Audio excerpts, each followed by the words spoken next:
Nose rings are mentioned in the Bible.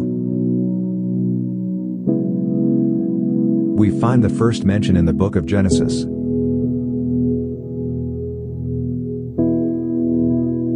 When Abraham sent his servant in search of a wife for Isaac, he sends his servant with some gifts for the right young woman.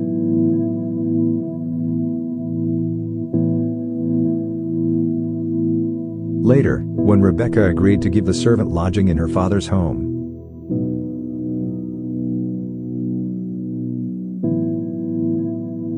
the servant gave her the gifts from his master, Abraham.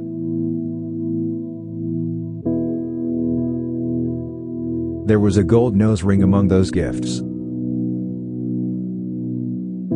This indicates that nose rings were in fashion during the time, and they represented wealth and status when given as gifts.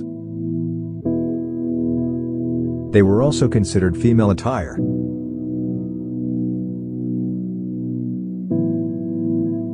The only time men wore anything through their noses was when they were taken as slaves. For example, we read in 2 Chronicles 33:10-11 that the Lord spoke to Manasseh and his people, but they paid no attention. So, the Lord brought against them the army commanders of the king of Assyria, who took Manasseh prisoner, put a hook in his nose, bound him with bronze shackles and took him to Babylon. We read a different situation in Ezekiel 16. In this verse, God describes the affection he had showered upon Israel, in terms of a man showering his bride with gifts. I put a ring on your nose, earrings on your ears and a beautiful crown on your head.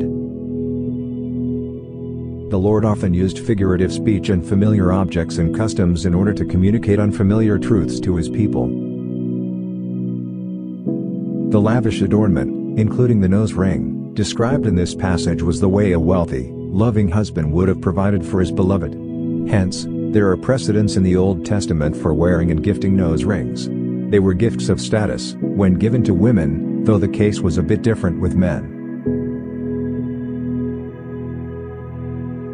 Coming to the New Testament, the central principle that should define most choices is found in 1 Corinthians 10. Whether then, you eat or drink or whatever you do, do all to the glory of God. The mention of eating and drinking drives home the point that every choice a believer makes can have significance. What we do, where we go, and how we dress all reflect our relationship with God. We can either bring Him glory by our choices or bring dishonor to His name.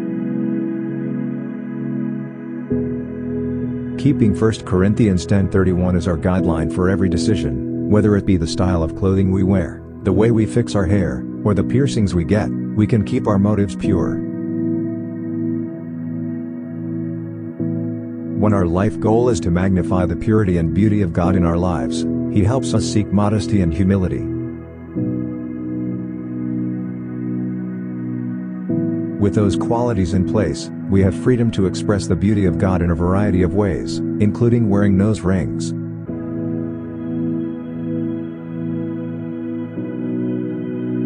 If you like this video, please consider subscribing to this channel and sharing this video. Please comment your suggestions below.